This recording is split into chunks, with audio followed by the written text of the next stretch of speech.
to open the game as we did in games 1 and 2, but clearly John Cooper looking for a different start tonight. Yeah, and a very different look, as we mentioned with Braden point out. He's without one of their top guys, as he has been for so long. They need a little spark here early.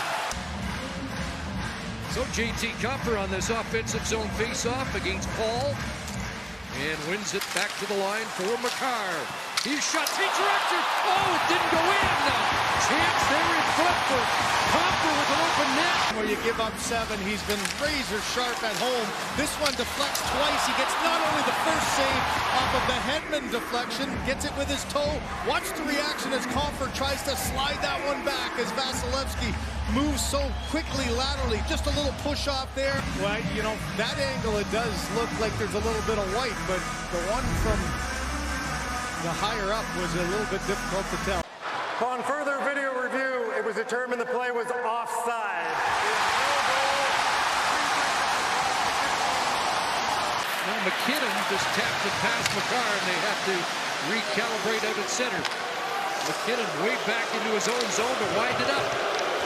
Haven't seen the flashes of speed from the Avalanche so far. Here in game number 3, Makar across, good spot, Rantanen right off, good puck, scores! Landeskog was on the doorstep, and now the Avalanche do have the icebreaker in game 3. Immediately got up and said he has goaltender interference. Does anybody touch Landeskog coming in? There's one cross check, there's the contact between Vasilevskiy. But that shot again going through, you've seen in this series, and you go back to game 1, the first goal of the Stanley Cup Final was through Vasilevskiy, and it was Landeskog who poked it in. That one hit off Landeskog, and then he's able to grab it. When does the contact come? There's Taves with a lot of room. He'll wind and fire right on as the Lightning were caught in a change at the end of the power play. But now it's Cirelli dashing back. Newhook has returned to the ice. Anthony Cirelli to the net. Scores!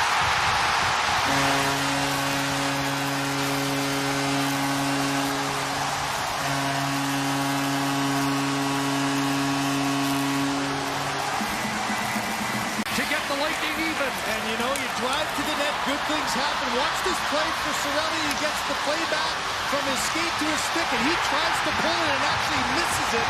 So the read for Kemper is it's coming across his crease, and right here at the last second, he loses control as he's coming across with back pressure. Kemper opens up thinking it's coming, tries to get his stick in the way, and that one goes right as he loses it there, right in the 5-hole. And Makar now with 25 points, 23 for Rantanen, 20 for McKinnon and Landeskog.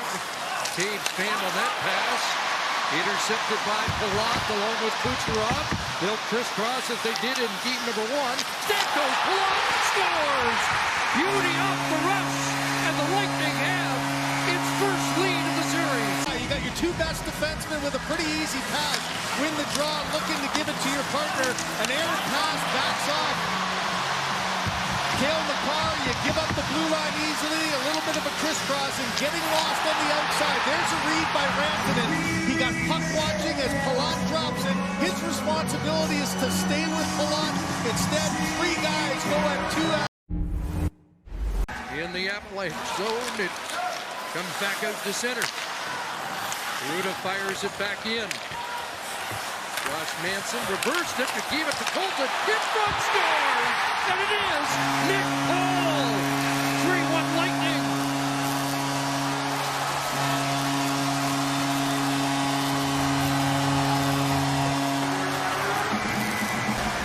And off of the face-off, the puck's in control. He finds himself all alone. What a reaction by him. Look at, he can barely skate. That looks like a men's league player coming into the slot, but not the shot.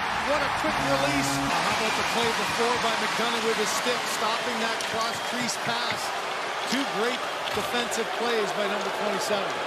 Here comes McKinnon dashing in. Rantanen kicks it back. Makar across on the other side. Landeskog scores! Gabe Landeskog has doubled down tonight, and it's 3-2. The puck so often, you got to worry about where McKinnon is. On the point, we saw the great shot earlier by Makar, and I don't think Vasilevskiy was expecting from that range Landeskog to make this shot. A couple of looks, he's got the inside with Lehkonen and right through the screen of Cernak. What a great view that was. Landeskog with his head up gets it right to an area. Here comes Kucherov again. Stamkos looked to give it back, and it bounced through. Steered away by Kemper. Centered again. Stamkos scores!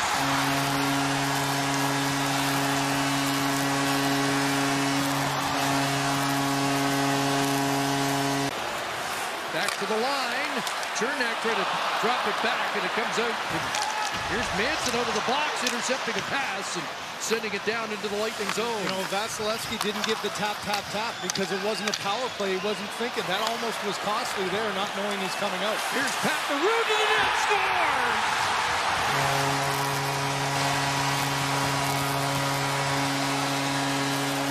Puck up, Hedman with the long pass, and look at the other guy. Pat Maroon, who just came up in tight up hands. That one was halfway. Darcy Kemper expecting maybe a little contact here. It goes off his block. Oh, man, it just rode right up his block. Kucherov has a pair of assists. Hedman for Stamkos, who nearly lost it. Keeps it alive for Perry. Back to Hedman. Drive. Off the post. Scores. Corey Perry. And there is the power play goal.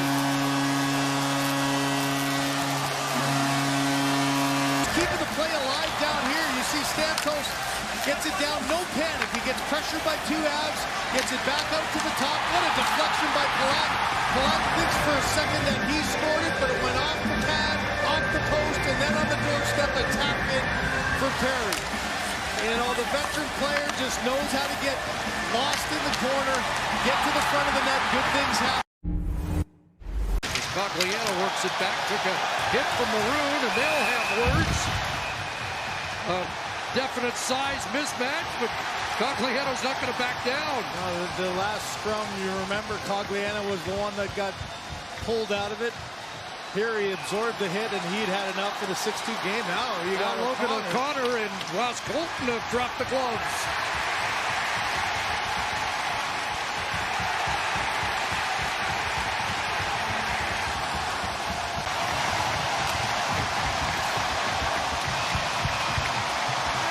Two-time defending champions are not done yet. This game might not be done.